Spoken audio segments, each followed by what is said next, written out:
everyone, so I'm really excited to be swatching out and reviewing these Arteza Real brush pens.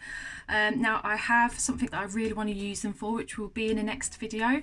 But yeah, at this moment in time I really want to swatch these out and see how they look and react in the Arteza journals, and then how they work, just to get a real feel for them in another project that I'm doing. So I will show you that in another video.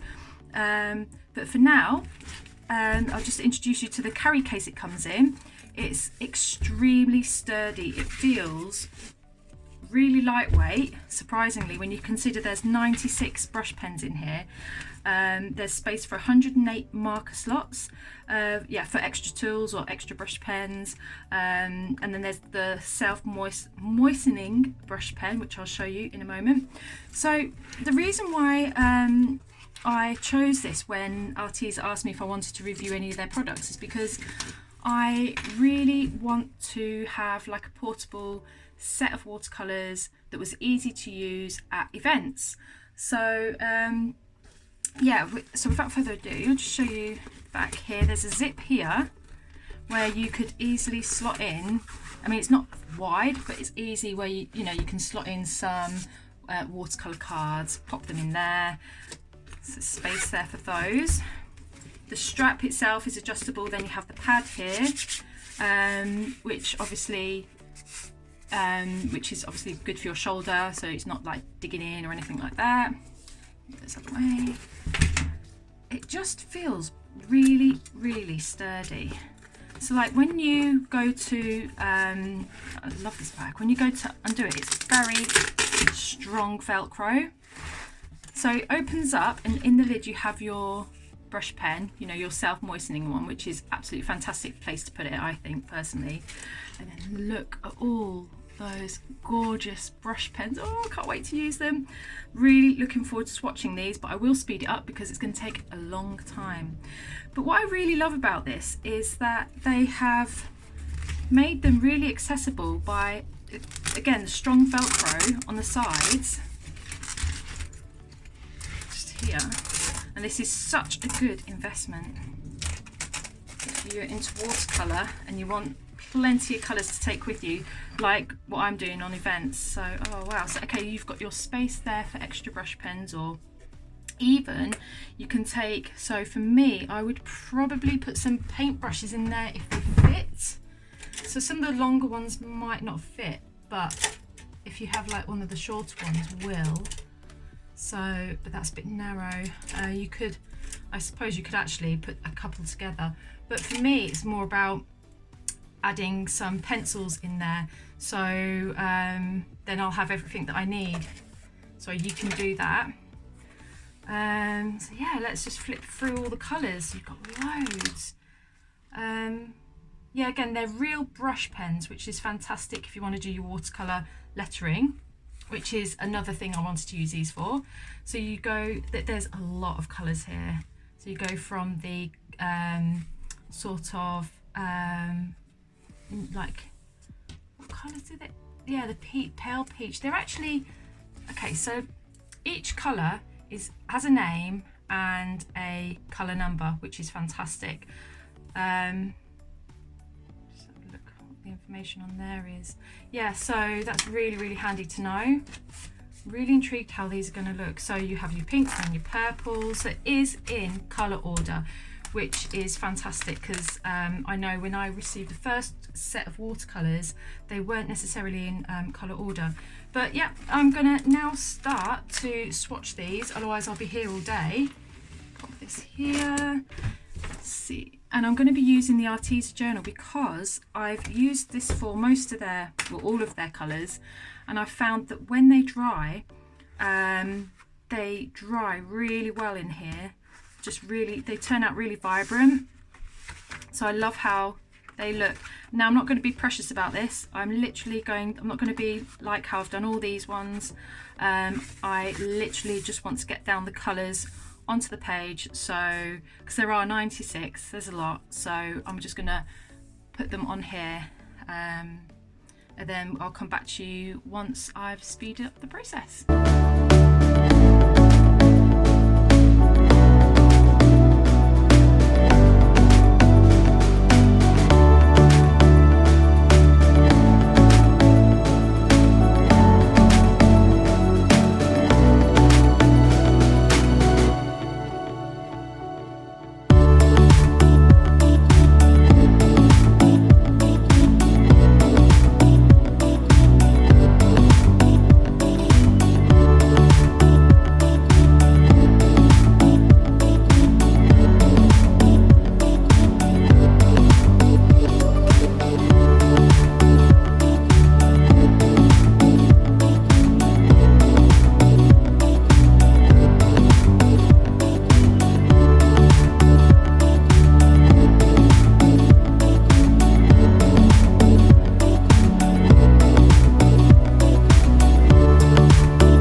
So, oh, learned loads from that. Can I just say how amazing these have dried on this paper? This paper, honestly, when paints dry on here, they seem to dry just beautifully. It really shows off the colours. So what happened was I started off, so these are all the colours, and I started on this page. I did some practice here, and I can show you just now because I filmed it. But what happened was I first put down the colour here, and then I drew out the colour using water, self-watering brush here like that, and it didn't really move that much. So I thought, oh, I wonder how it would work if I just do a swatch of water and then the colour on top. But that didn't work either. And what I discovered was it's the paper. So the paper is your friend. Now, the bad news is I don't think these pens are great for this sort of paper, and this paper is like cartridge paper, and it almost sucks up the it drinks in the like liquid, the watercolor, too quickly. And so when you're using the brushes, most of them appear to be dry, but that's not the case. They're not actually dry. It's just, again, the paper is just drinking up that water, that color, so quickly, quicker than it can put it down. So it's not that it's dry. So what I did was I got a piece of card off camera, smooth bit of normal card, and here, and I tested out some of the colors on here, and it was amazing how just, like, for example, let me just grab a color. So yeah, so just straight away. Now if I did that on here, that same effect on here, it's, you can see the colours come out. I've chosen probably a bad example because this is a really lovely deep colour, but where you have the softer lines there and it just glides on, look, just gliding on, look, it's moving around, it's beautiful. Here at the edges it's broken up where it's not quite, see, it comes across as it's dry. It's not, it's literally the paper's just drinking up too quickly, whereas on here it's see, that's dry already. It kind of, like, it's smooth, it sits lovely on the surface like that, and it dries straight away. So let's use a different colour. So I'm going to get to the point being, hang on a second, put these in the right place, that these, let's find a different colour, turquoise here.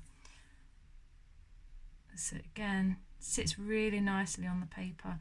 So these are going to be fantastic for obviously for your brush lettering, you know, because you can really get a, like, I can't do brush lettering at all, but and I've been practicing my movements and everything, and I'm not very good at it. But yeah, let's do it. See how it just dries solid. There's no, like,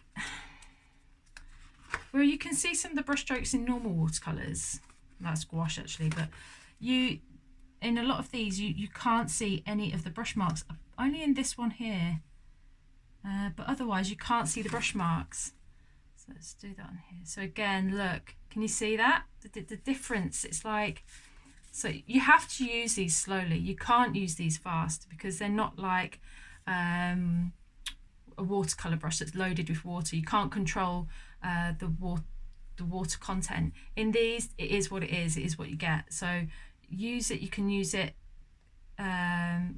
you've got a lot of control over the watercolor like you wouldn't have on a normal paintbrush.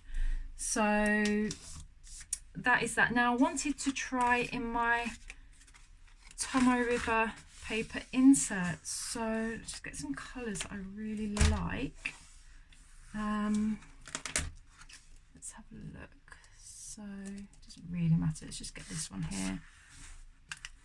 So again, I suspect that, let's do it like this. Oh, that paper won't stay down. I just want to do it across because I want to experiment.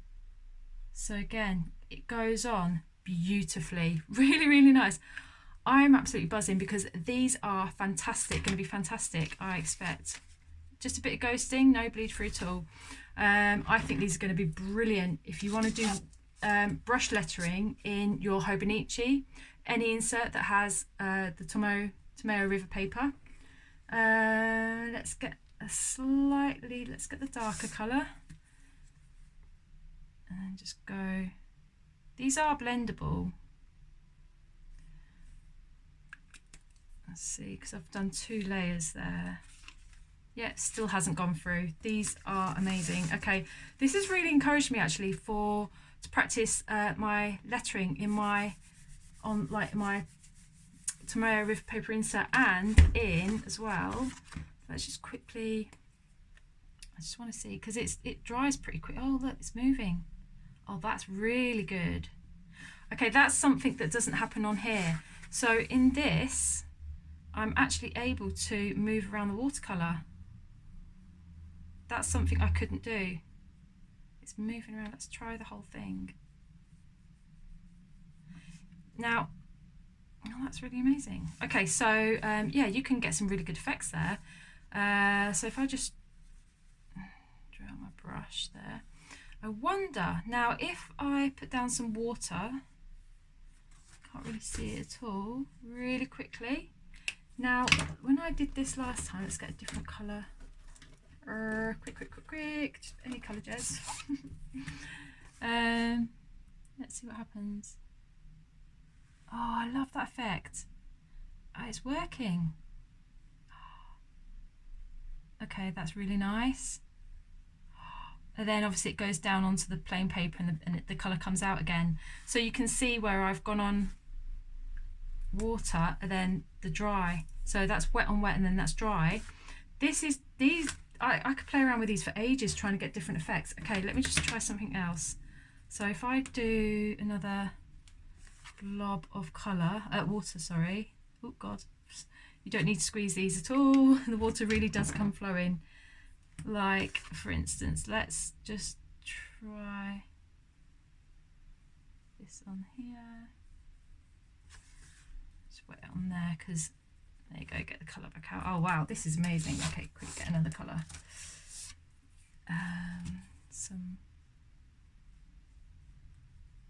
See now the water, it's sort of sucking up the water, and that's a bit too light to use.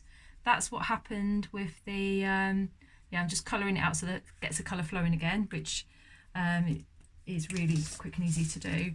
Now I did that with the peach colour, the same thing, and it didn't work. I think you can only do this really with the darker colours. It really will. And then again. Get that. So if you had if you were going to do your brush lettering, so say you had, so that, oh hang on, just do a nice thick line, and then quickly get the,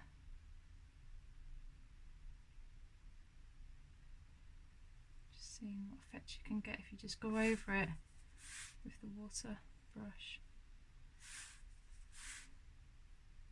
Yeah, it's moving, it's really nice.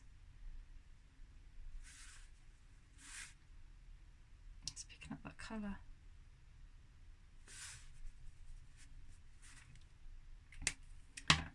Let's add, so I'm going to grab another dark colour. It's not as dark as I thought actually. Yeah, it's not really working on the wet.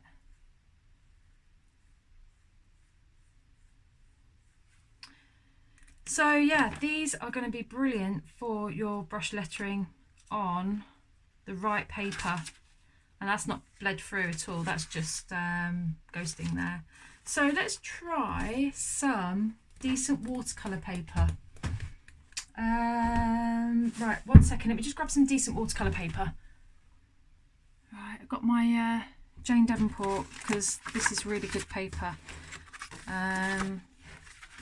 I've tested out. I have painted on here with watercolours. So let's try on the back page actually. Let's see what this is like, because this is good quality paper, watercolour paper. That is it. Let's try it on the textured side, because the other side is more smooth. This is a bit more textured on that side. So let's try a shot.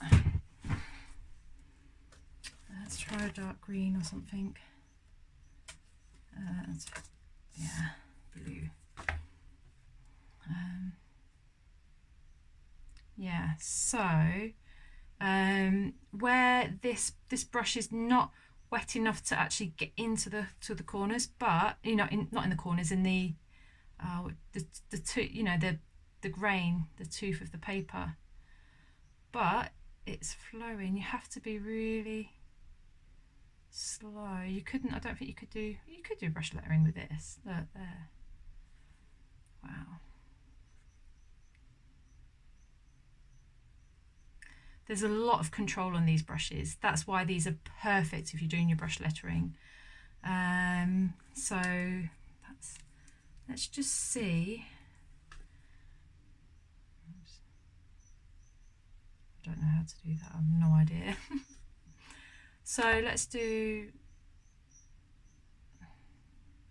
I would say this actually works. These work better on this than they do on that cartridge, because I think that journal I do my swatching is like cartridge paper. Let's grab a different colour, see if it does any blending at all. Yeah, that blends.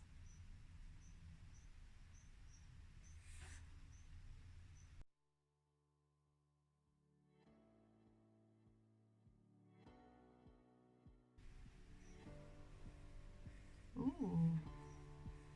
Okay, so there seems to be, right, hang on, I need to see what happens if I put down wet.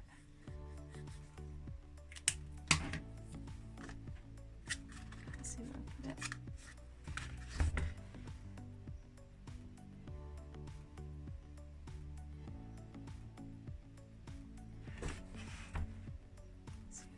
Yeah, so these do not act like watercolours to a certain degree. You have to really play around with them. These are definitely going to be great for again, brush lettering. So if you want to do your brush lettering and you have all sorts of colours, you want all sorts of colours, sorry, this is perfect. This is ideal. I really want to know how. Let's just want to see how. Say if I was going to do some sort of abstract. Just want to blend these.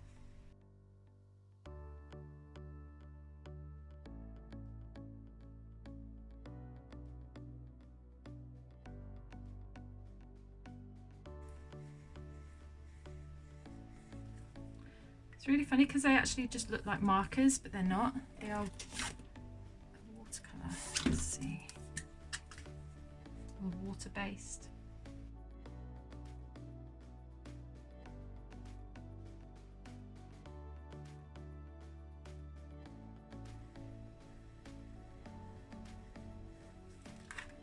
Yeah, you can have get all sorts of effects with these. So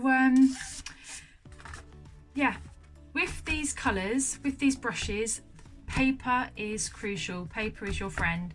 I'm finding that they work best on smooth, so like if you had hot press, or on like smooth card. Tomoe with paper, it works fine on there. So like in this journal here, this is just your standard W.H. Smith's W.H. Smith's journal, and I actually tested some out here as well just before off camera, just to see how it would mix. And it comes through ever so slightly.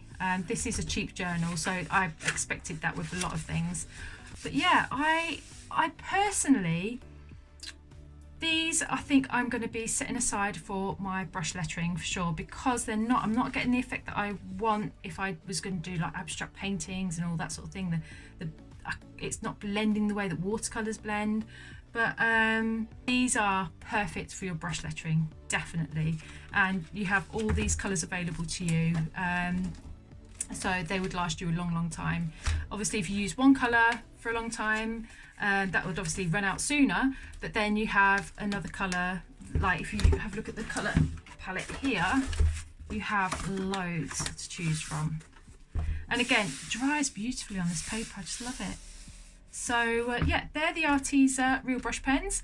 If you have any other questions, just leave them below. But again, the thing that I learned with these is that, again, paper is your friend.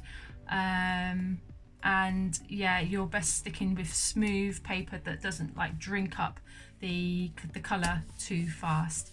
Right, okay, I really hope this video helped you. Yeah, again, any questions, leave them below, and until next time, take care, bye.